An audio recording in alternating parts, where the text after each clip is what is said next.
Good evening and welcome to BMTV, an upmarket station and providing information and entertainment for all. Like the famous phrase goes, no one will be left behind. This is the motto of BMTV. I bring to you 55 years of experience to this station, a period I produced and presented household programs no bigger than Frank Talk that spanned 20-year period. For that, we at BMTV have decided we keep the name Frank alive and only tinker with that and call it simply Frank. So, welcome to the first edition of Simply Frank. My first guest is not that simple. He's the #1 state lawyer as Attorney General. State Counsel Mulilo Kabesha brings to the government 30 years of experience. He's my guest tonight on Simply Frank. Welcome, AG. I am honored. We are honored at BMTV to have you as our first, guest. And congratulations, belated, though, for this very, very important, portfolio. Before we go into the nitty-gritty of our discussion, since you're at our television station, somebody tells me you have some little background in the media. Tell us about that. Thank you very much. In the first place, I would like to say thank you so much for inviting me to your lovely TV station, BMTV. BMTV, and Simply Frank. And I like even the name of the signature. Thank you. Yes, I'm a media person. Not that I went to school to do journalism. Yeah. I liked journalism. Yeah. When I was young, I wanted to do journalism by correspondence, but I didn't do it. And I used to look at the media people, the Christian Amho. Those are some of my role models. But anyway, as God would have it, I didn't find myself in that profession. I became a lawyer, but really I represented quite a lot of media people when they found themselves in a conflict with the law. And also later, when I moved to Kabwe in 1991, I found that there was no press club. And I encouraged them that we form one, and I became the vice chairperson. But before that, even when I was at secondary school, I went to Mulilo Secondary School. We used to have a publication there, which I used to be the editor. Excellent. When we went to the university, we had a publication called Newsbag, together with my friends as lawyers. And at the university, they used to ask, what is your ideology? And you know, the university during our times, in the 80s, Marxist, Leninism. So as we told them, we are capitalists. And they banned our newsletter. And years later, of course, again, MISA, Zambia, they asked me to be an ambassador with Reverend Suzanne Matale. That we should be ambassadors to talk about the access to information bill. And we talked in our own capacities that time. And I thank God now I appended my signature as Attorney General to that bill. So I'm a media person. Excellent. I used to, when you just started the Kwacha Good Morning, Alex Siabwengo and Alex Mugala, I used to come to ZNBC every Saturday Even when I moved to Kabwe in 1991, Saturdays I used to drive back. Excellent. To come and appear at that program. In Kabwe, most radio stations there, I used to run some programs. Yeah. And at Radio Maranatha, I used to run a program with the current director of operations, Nalumino, right. at ZNBC now. Yeah. We used to run a program called New Dimensions. And we used to educate the citizens about the happenings and also looking at the headlines. Right. And so basically I've been in a media person. Absolutely. Let's move to your profession, the legal profession, Attorney General. The first major issue, the thrust of our program, which is all mostly governance, issues. Sadly, I have to start, with the situation, related to the passing on of our sixth, president. You have been in the news for a long time now, since the passing on of President Edgar Lungu. What are your thoughts? Not something that you had thought of when you were starting your career, that your career will be dominated by this particular national, story. Your thoughts on that? Yeah. Thank you very much, Mr. Mulilo. I never thought of that. In the first place, I never thought I would be Attorney General. Yeah. I was happy practicing law. I ran my own law firm in Kabwe. I found myself as Attorney General by the grace of God and the mercy of the President. The issue of President Edgar Lungu, if Zambians follow events without forgetting, when President Edgar Lungu passed on, there were arrangements to bring the body to Zambia for burial, because we were told that was his wish. And so the government, with the secretary to the cabinet, they started making those arrangements. Later, we were told the body was not coming. And then there were facts which were being brought out that the family was demanding certain procedures to be done, and to avoid certain procedures. Of course, it's now a notorious fact that there was a demand that the President HH or President Hakainde Hichilema should not be near the casket. And later, when they decided that they would not bring him here and they would bury in South Africa, and the major reason which they were giving was that they can't trust the government, and that the government had not followed. Government had breached what they had agreed.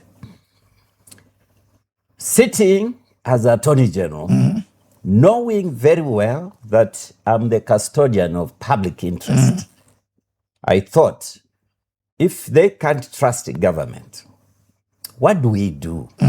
Because we must give President Edgar Lungu honorable burial. So I gave instructions to lawyers in South Africa that since they can't trust the government, it's better we go to court. Whatever the court will decide, that's what to follow. And so we started the process. On 4th June, Edgar Lungu died on 5th June. But a day, they had arranged a day when they were to bury. A day before, I filed a suit stopping the burial, that later maybe we can talk. And so we were, the court agreed with us and gave us that, what in the common language you can say, maybe a stay. a stay that the burial should not take place. And then immediately, I instructed our lawyers in South Africa to write to the lawyers for the family that because I was given 4th July to file the application or the motion to repatriate the body to Zambia. So I indicated that we shouldn't reach that far. We should just negotiate. And my aim was that if the parties agree, then we'll structure it and reduce it into a consent order. Right. So that thereafter, no one can go against what the court would have endorsed. And so it was pushbacks and all that. We couldn't. Yeah. And anyway, finally, we went to court, and the court gave us what we had asked. And there is an appeal.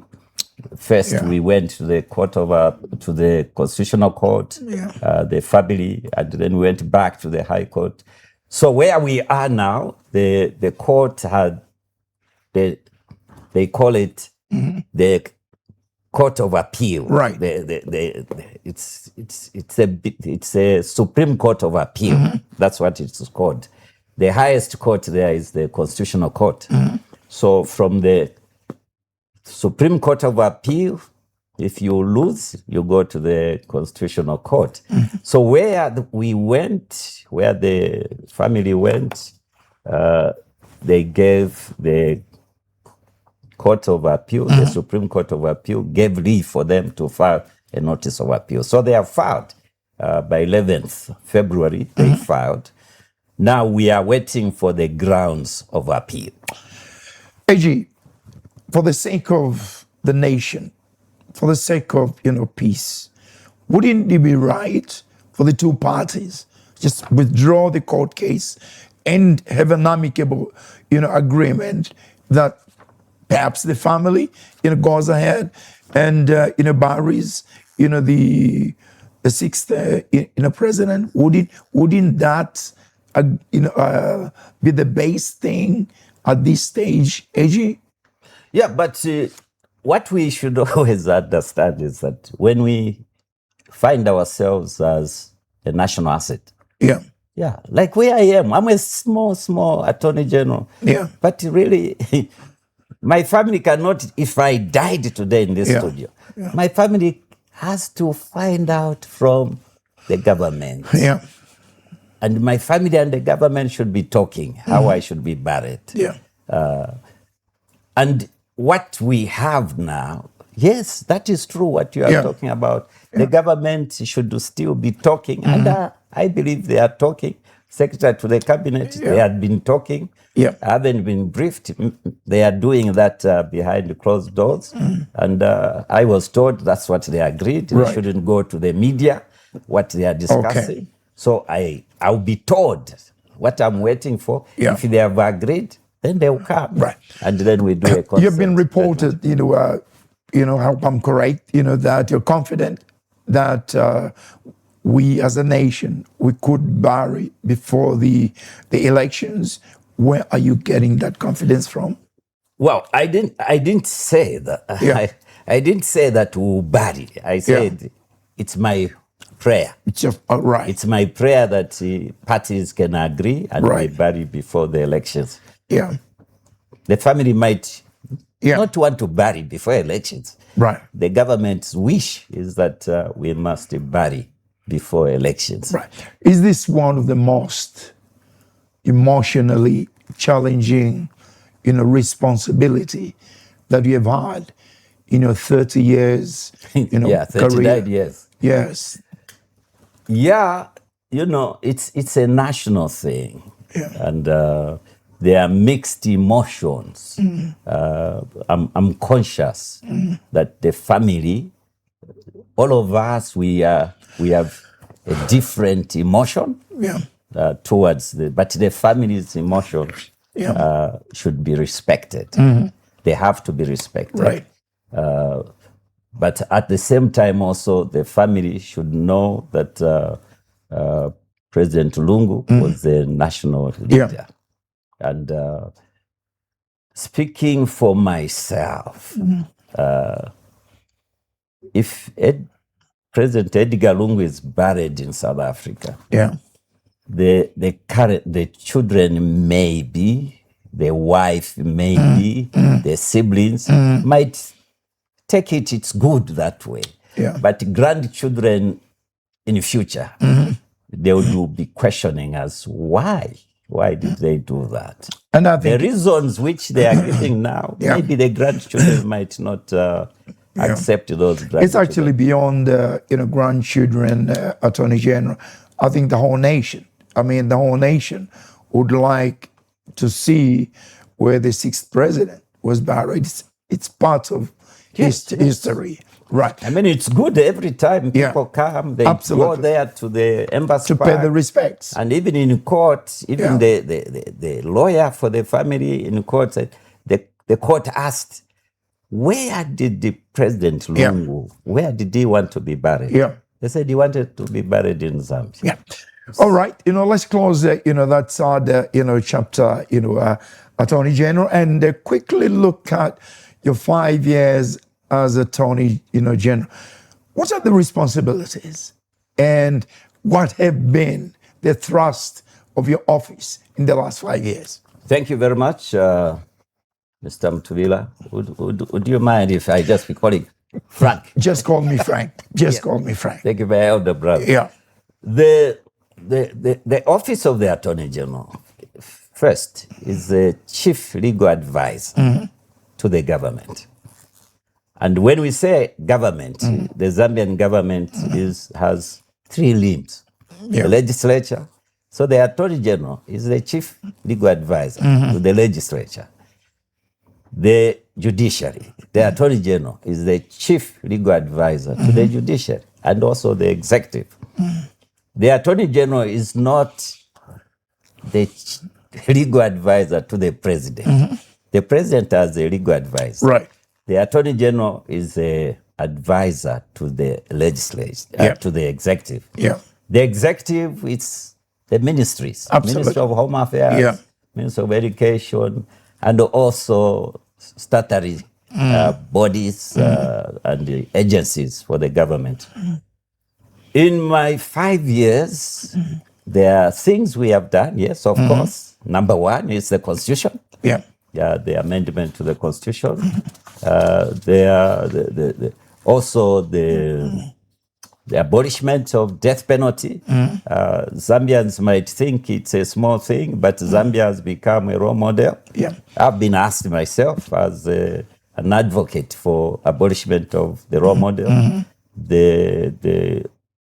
An agent of the UN have asked me to be speaking to other countries. I was sent to Malawi to go and persuade them, and they were happy. I explained.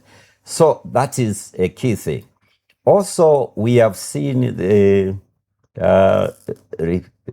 removal of the defamation of the president. If people can remember. By the way, Frank, myself, my career, I was admitted to the bar on Friday, and I was engaged to work for Ministry of Justice. That time it was Legal Affairs at Legal Aid. I reported on Monday. My first case was defamation of the president. A gentleman went in a bar in Kafue around 21 hours and pointed at the portrait for President Kaunda, and he said, if it wasn't for this fool, I would have been okay. And those days, the shushushus. So 22 hours, the bar is closed, and 2 men came and picked this man and took him into the police.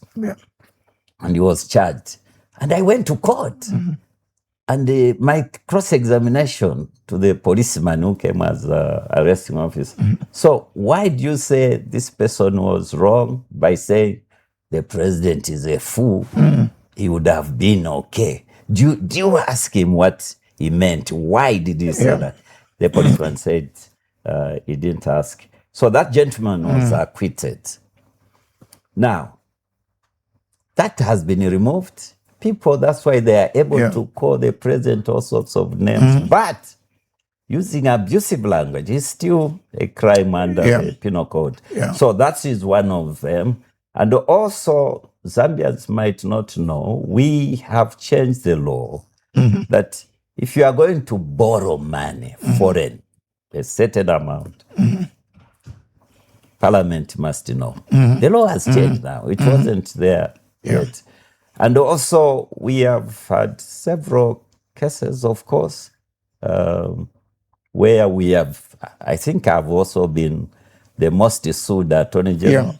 Even my mother died now, who is 105 years now. Amazing. Says Attorney General every day. Attorney General has been sued. I've been sued, but we thank God all cases have been okay for the benefit of the nation. So there are a lot of things. I mean, the Constitution, absolutely, this Act 13 of 2025, it has brought a lot of changes. The proportional representation, it's quite okay. People might complain, but it's good for the nation. Absolutely, we'll be getting to dissect some of these governance and legal issues. But before we go any further, in the beginning, when you were appointed, there was some disquiet, that a card carrying or a member of a UPND has been appointed to a very, very high government office.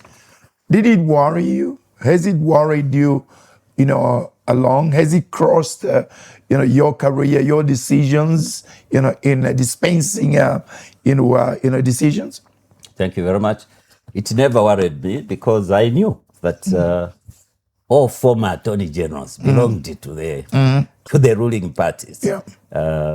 They were members of those parties. But I knew what I was coming to do. It didn't worry me because I knew that when I am appointed and when I take the position of Attorney General, I will not be a politician. I sit in cabinet, yes, we talk politics, but really, I will not look at people's issues based on politics. Never. I will never do that. So it has never. No one should. I don't think people will say, "Oh, because he belonged to the political party which is in power." No. If you go to Kabwe, if you were to ask Kabwe, Kabwe people will tell you, it doesn't belong to any political party. They knew I was a party carrying member, but I represented everyone because my profession is number one. I'm a lawyer. I represent anyone who comes. As Attorney General, I have no political inclinations to look at people's issues based on which political grouping they belong. I look at them as citizens who have issues to do with. AG, one of the number one or priorities of UPND before it came into government was to fight corruption. One of the major issues, that made the PF, lose, their position, to reign over this, this country. Were you sitting there, AG? Are you convinced that the government has comprehensively dealt with corruption? I ask you in the light that we haven't seen any major criminal cases of corruption where even ministers have been jailed from this government. All we see are mostly ministers from the previous government, and yet every now and then we read about cases of corruption in government, but not successfully prosecuted, at least not many. It's good. It's good you are saying at least not many. But if this government detests corruption, how do you expect a minister to get into politics? If the president says, if you are involved in corruption, you are on your own. So how do you expect UPND or people in the government to be involved in corruption? It can't happen. If it happens, it's people who are stubborn. But Frank, I can tell you that if a person says we haven't seen anything serious about fighting corruption, then they are pretenders. Or maybe they just have made up their mind, just like myself. I feel even if the devil comes with some good carrots, I'll still take it that that's a devil. So in life and in the political field, there are people you have just decided I'll never support this person. So no matter what good they do, you just not accept it because that's your position. And we can't blame those who have such attitudes. But surely for me who sit in that office, when you look at the things we are doing in fighting corruption, it's real. It's real. And I look forward to a day when the anti-corruption itself, drug enforcement, the DPP, they will tell Zambians what they have recovered. Yes, some cases, we have what we call non-conviction matters. Yes, you haven't seen people in prison. But have you seen the properties which have been recovered? Have you seen how much money has been recovered? The statistics are that in these 5 years, we have recovered from people who had committed corruption, from people who had stolen, from people who had just done wrong things to get those properties. We have done more than any other government has done in this country. President Levi Mwanawasa had the task force on fighting corruption. But yes, he had the passion to fight corruption. But how much did he recover? You can't compare to what UP and the government has recovered in these 5 years they have been there. I know there will be a day when Zambians will be told, this is what we recovered, this is the property. I personally have been involved in going to see those properties. I've been there. Sometimes the media team, they have shown me, we are recovering these properties. And unfortunately also, you find that people who might be standing on anthills to say a lot, behind the back, they have surrendered property to us. But you see, we agree, there are agreements there. We can't go at an anthill and say, Frank, you handed over to us a house yesterday. So that's how we are. Do you tend to feel, that we don't have adequate men and women in government, in the DPP, in office to prosecute successfully, more cases than you're doing, right now? Well, the world now, Frank, has changed. America itself, you find that most of the things, they do what we call alternative conflict resolutions. They are alternatives. Is it okay if you recover 2 million or you just fight the case without getting the 2 million from this Mr. Kabesha and let him go to prison? And when he goes to prison, you are feeding him. And when he comes out, he still goes to enjoy the 2 million. Is that the best? But if we can recover from that person and quietly, but it goes back to the nation, it goes back to the citizens who are the owners, that's fair. Shouldn't there be transparency, when these, properties are recovered? We rarely hear as to how these properties are being disposed of, Attorney General. Okay. Well, it's just that sometimes we don't take, we are not interested. So when these properties are forfeited to the state, by the way, by law, I'm the asset manager for for those properties. Yeah. But we have a committee which is chaired by Accountant General, Yeah. a committee of survey. Those are the ones who distribute. And yes, if you ask, we have the Access to Information Act. Yeah. Make a request. I want to know where the properties went. Okay. They will give you. Yeah. Yes. Very good. All right. Let's move to some issue which is very contentious, Attorney General. One glaring concern against this government, and you in particular, has been the number of consent judgments entered into and huge amounts paid out. Critics describe this as a way of paying back to the cadres who campaigned for the UPND. Examples have been given of Honorable Tayali, who walked away with a handsome amount for merely about a person who pointed a gun at him. There are other several, cases, and I think the chairman of Lusaka, also got, compensated. Are these cases, deserving compensation?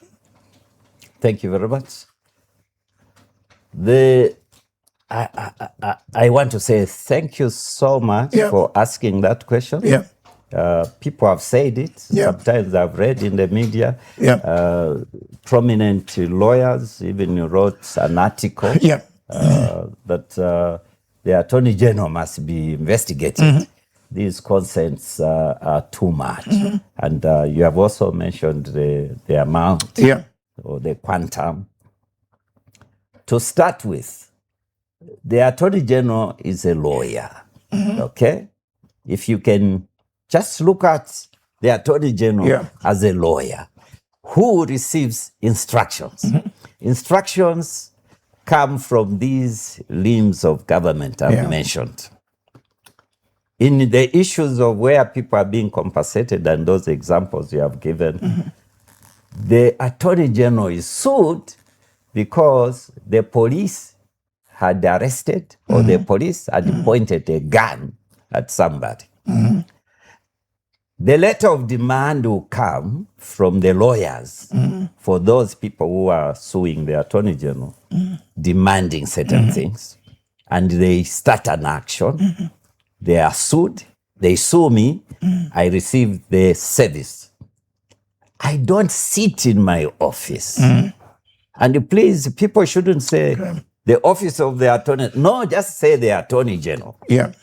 There are only two people who sign consents in the Attorney General's chambers. The Attorney General himself or the Solicitor General. So just to say, the Attorney General and the Solicitor General, the consents are suspicious. But we don't sit and decide. So if Frank was detained or was shot at or was pointed a gun, they will write and give those details. Sometimes mention the policeman. The Attorney General writes to the IG, Inspector General of Police. We have been sued, give us instructions to defend. The IG will write many times. Zambians should not forget where we are coming from. Zambians should not forget that it was common for other opposition members to report the ruling party that time, cadres to the police. And at the police, you find the people who are complainants are the ones who have been detained. So when such people come, we write to the Inspector General of Police, and the Inspector General of Police says, we have no defense. Can you please organize amicable settlement or executorial settlement, as lawyers would say? Then we engage. We ask those people, can you propose the amount? They will propose the amount. The Attorney General doesn't decide the amount. The Attorney General, when they decide the amount, they propose an amount, we write to our clients. Minister of Finance, Minister of Foreign Affairs, Minister of Local Government, Minister of Home Affairs. What do you think? This is the proposal. They will write. They will say, that is too much money. Yeah. Of course, when we are writing to them, we write with the law, what the law says. And then they will give us instructions. We can't pay 2 million, we can only pay 800,000. And we write to the other side. And the negotiations start. And when it has been agreed, we send back to our clients, Minister of Home Affairs or Inspector General of Police. This is what has been decided. What do you say? They must say, yes, go ahead and sign. That's how the Attorney General operates. Right. He doesn't sit and decide on his own. He doesn't. We get instructions from our clients. That's how it goes, these concepts. Tell me... it's also, Frank, lawyers, they can't have a consent without authority from their client. If a lawyer does that, it's a misconduct. They can be suspended. Right. If you yourself, you find your lawyer has entered a consent without your authority, it's a misconduct. So this Attorney General knows, the Solicitor General knows that you can't go into a consent without your clients. Right. So it's not me, please. When you talk to my clients, they are the ones who are consenting to those amounts. The amounts might be, I don't want to alarm the nation, but in those discussions, what people go through, Mr. Mutubila, you can be detained for 3 months. I want to be frank to the nation.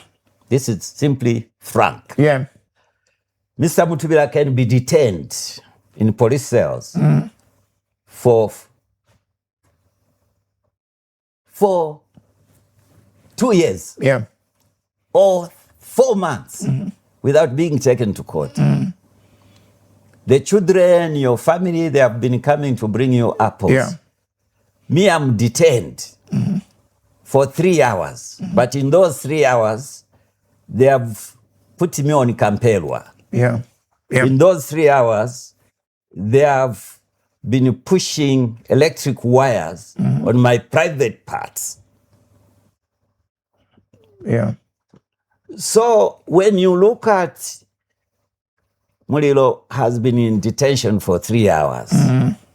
He has been paid 800,000 kwacha. Frank was in detention for 8 months. Why should you pay him 30,000 kwacha? So there are a lot of things which we take into consideration. And we can't go to court. Some people are raped. They have been in police cells for 30 minutes. In those 30 minutes, they have been raped. So what do you want me to do? You want me to say you have been there 30 minutes, so you should be paid 1,000 kwacha? In short, there's certain cases really you can't put a price on. We can't.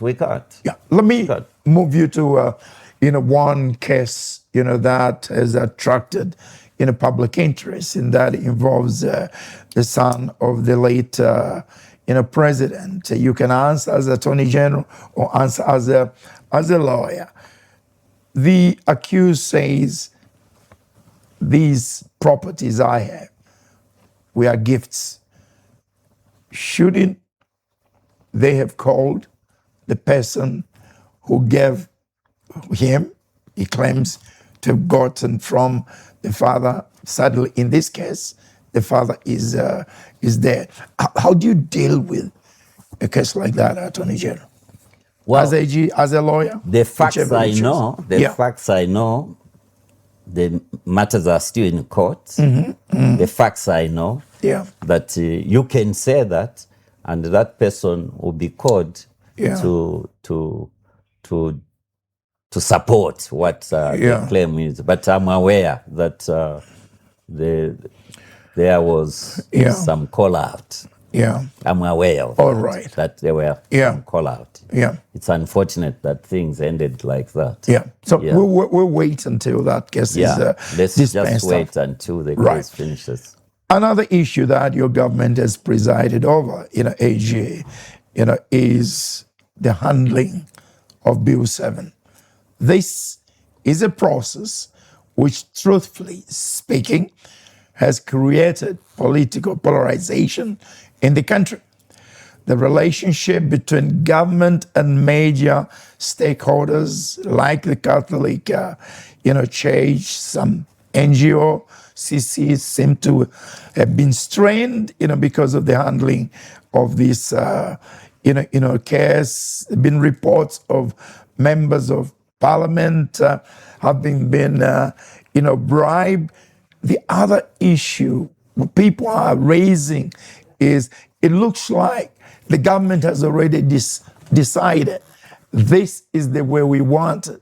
They're making reference to the committee which is appointed. The report is that, and the report is not taken into consideration, similar to what is happening with delimitation.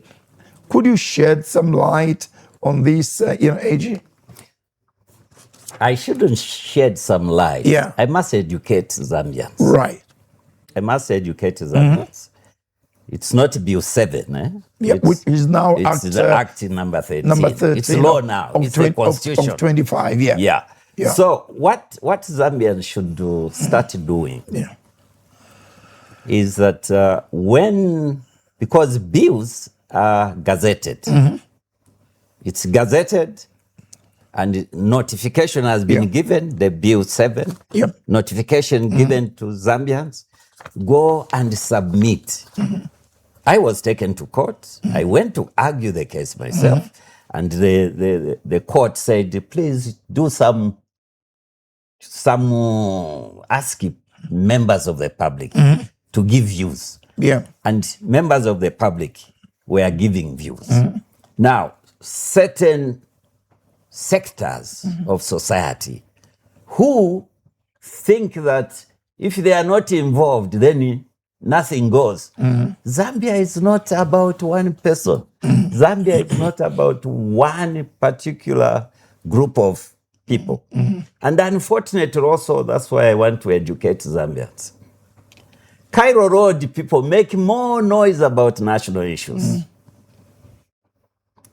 You go to Lusaka Boys, you go to Munali, you go to Unza, and you work at BMTV for 20 years. You have never been to Chama. You have never been to Kazungula. You want to say, this can't work for the nation. Who are the best people to speak for the nation? It's those people who go to be elected as councillors, as MPs, as the president, as vice president. Those are the people who can really claim that we speak for the people. You can't have a Frank Mutubira Civil Liberties Association where it's only your cousins and your uncles who are members. You are 10. And you want to cheat us that you speak for the people. These people who are in parliament, these people who are in the council are the people who can say we speak for the people. So there was a publication it was gazetted, and the people were asked to go and submit. The people in the rural areas, they went in numbers. And so it's now the law. While people were submitting, I was going to court myself. I was sued by the civil societies, the church mother bodies, the law association, who went to court. And they wanted to stop it. But the court said, it's too late. You are coming too late. Let it proceed. Now we have the law. Now also there is this I can say this allegation that the government is coming into bad terms with the church, and no, for the Catholic Church, there is nothing like that. The government is in good books with the Catholic Church. When you belong to a church and then you don't like the government, please don't say the church. It's just Frank Mutubira, who is an evangelist in Frank Evangelistic International Ministry. Don't say the ministry is not in good books. But the church has raised, concerns, AG. The church, Catholic Church. No, but the Catholic Church, if you are going to talk about the Catholic Church, I don't think they talk, they communicate, they talk. The president, the Catholic have been called, the church mother bodies have been called to State House, they have talked. In this government, the majority of the ministers are Catholics. And so I don't think there is any. Of course, in every society, you can't be agreeing to everything. Yeah. So when there's a difference, if today we say, no, I don't agree with what, have we become enemies? We haven't. To cut the story short, AG, doesn't this point to need for thorough consultations, Concord raised, this issue? Don't you think the government should consult much more? We're seeing it with the delimitation also. They're raising serious issues now at a time when we are at the tail end. My question is, shouldn't there be prior consultation, thorough consultation before these major governance policies are implemented? Yeah, very quickly, sure. AJ? Yes, sure. That is what governance is all about. After all, we say we are a democratic nation. Yeah. Government for the people, by the people, of the people. It's so to consult the people. Yeah. And so, yes, they must be thorough. But again, the problem is, what is thorough consultation? Yeah. What you take to be thorough consultation might not be my thorough consultation. Right. For me, if I consult maybe 3 people, to me, I'll say, I've done a thorough consultation. You might say, no, you should have consulted 20 people. So it's a matter of what do you take to be thorough consultation. If I take you back to Bill 7, which has become now part of the Constitution. Yeah. Before it was even gazetted, people made statements. We are not going to allow it. I was in the media myself. I said, what are you going to stop? What is there? What do you know? What is it that people had already made up their minds? We are not going to allow it. Why? It's about election time. Don't these divisions, AG, worry that if the government had to change, these expensive processes will be revisited? Well, when you are in governance, every event that happens, it's a learning curve. So government is also learning certain things. I'm sure if at all we are going to look at the Constitution again, honestly, there will be thorough consultations, as you are saying. Let me combine these 2 questions, because of the time. In fact, the 2016 Constitution has yet to be fully operationalized, with a number of provisions in the Constitution awaiting subsidiary legislation. For instance, the provision on declaration of assets by designated public officers. Why haven't you prioritized bringing bills to Parliament to ensure the Constitution is in full operation? As a rider to that, AG, the Republican president has been called upon to declare his assets, income, and liabilities. He has not responded to these calls, and the chief government spokesperson has intimated that there is no legal requirement for him to do so. But shouldn't you have moved for a law to be enacted to ensure that this is done? Thank you very much, Frank. most of the provisions in the Constitution, first we must come to accept the fact that the Constitution will say this will devolve gradually. Yeah. It's a process. You can't have a Constitution which is providing for certain things and immediately you bring them into actuality. It takes time.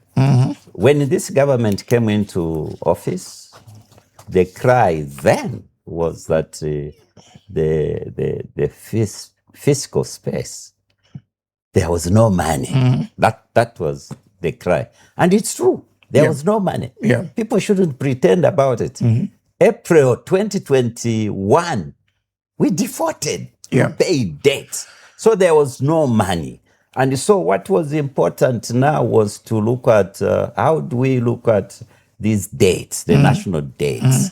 And so the first years, the few years, maybe up to 2023, it was basically to see how we can do debt restructuring. And thereafter, that's when we started now concentrating on what laws we have to do. So the process, some of the provisions of 2016, and unfortunately, 2016, that constitution came under the previous regime. We go up to 2021, 5 years. Yeah. Those things were not done. Okay? We are in 2021, 2024. People still want to ask, why are you not doing it? Yeah. But we can't say, no, it was for the... But we are in government and we'll definitely have to do some of those things. And that's why you are seeing certain acts are coming, pieces of legislation are being enacted just to follow what the Constitution provided.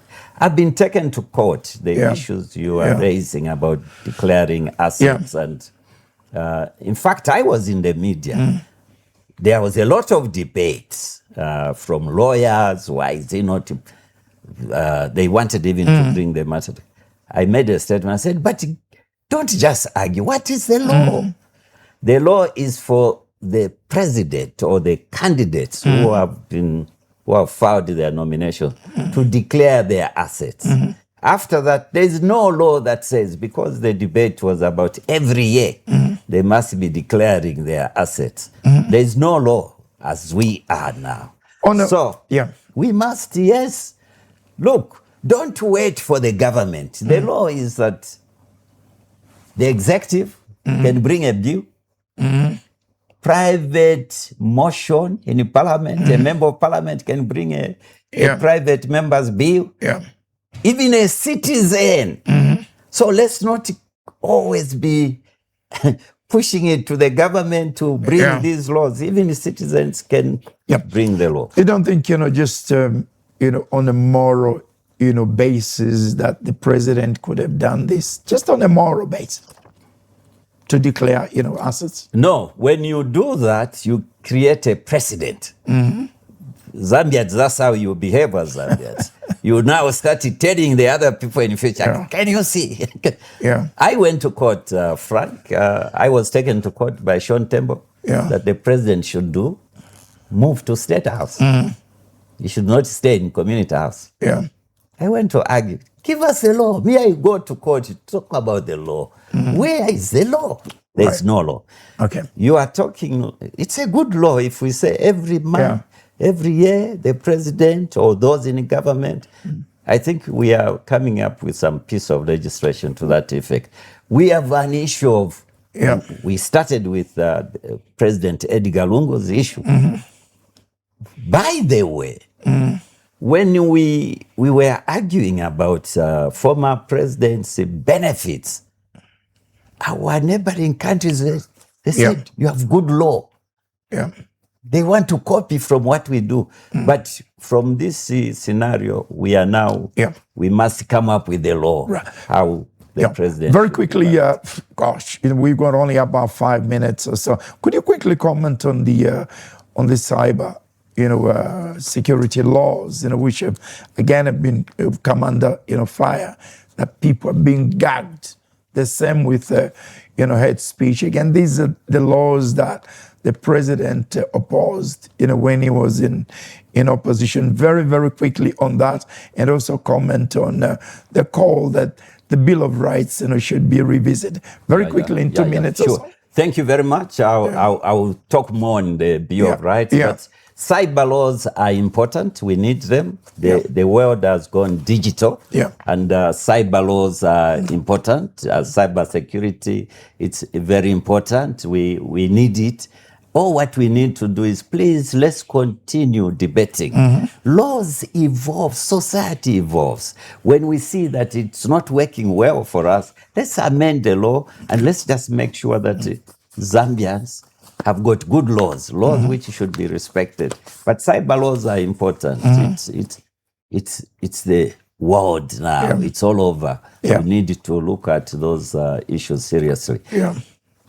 Let me finish on the Bill of Rights. Zambians, Bill of Rights is very important. We need it. We need the Bill of Rights. That's what we call Part 3 of the Constitution. That Bill of Rights, when you want to deal with the Bill of Rights, you need the referendum. So, as we go for elections this year, after elections, please, let's not wait. Let's start talking about having a referendum so that we look at the Bill of Rights. It's important. What we did in Bill 7 or Act Now, number 13, was to look at what we thought as government were low-hanging fruits or non-contentious issues. Bill of Rights, it shouldn't even be contentious. We all need it. And please, after elections, let's push for the Bill of Rights. And the Constitution, the whole Constitution anyway. Maybe at that point, what you didn't like in Act number 13 of 2025, when we go now to overhauling the whole Constitution, you can remove them and let's have a good Constitution. We're going towards the elections, 13th of August, we have elections. What are your expectations, AG, in terms of the elections, in terms of this country, beyond that? This country, what I'm expecting, for now, as we are going towards the elections, please, for now, we haven't had much violence. I can't say no violence. I don't know. I haven't been going to those campaign sites. But please, as Zambians, it's good for us to be peaceful, no violence. But I'm also observing on the opposition, please don't blame people. Please just speak issues. Don't tell us about, we want to remove this one. Tell us, what are you going to do for the Zambian people? Tell us, what are you bringing to the table? How are you going to govern us? So tell us, what is it that, including the ruling party, what is it that they want to do next year? Absolutely. And the way forward. Finally, AJ, this is a surprise question. I always ask this question. We never discuss, at all. When we leave the studios and we're walking downstairs, and downstairs you meet, Jesus, what would you discuss? My Lord and Savior. Yes. What would you discuss, with him? Could be personal issues, could be national issues. Boom. Personal issues, I would tell him, I would tell Jesus, please continue as you have been doing to guide me with the Holy Spirit you sent, who is our another comforter, to continue ordering my steps. For the Zambian people, for peace and loving one another, because that was his command. The first commandment, love your God with all your mind, all your body, your soul. The next, second word, love your neighbor as you love yourself. So I would ask Jesus, let Zambians love each other. You can't love each other. Love yourself as well. Because God says, love your neighbor as you love yourself. First, love yourself. How do you love yourself? Do good things. Look after yourself. Look after your body. Eat food if it's there. Work for food. God says, those who don't work shouldn't eat. not boma yanganepo tafa njala. Sebezani mweo. Then mood. AJ, thank you so much for being my first, guest on Simply, Frank at BMT. Thank you and God's blessings. I thank you so much, and I pray blessings upon this studio, BMTV. Thank you, sir. Let God prosper it. Thank you. Thank you. This has been the first in the series, Simply Frank, from BMTV. We're here to give you nothing but the best. Nobody is going to be left behind in terms of information. Information so that you make an informed decision, and of course, entertainment. On behalf of the production team of Simply Frank, this is Frank. Good evening.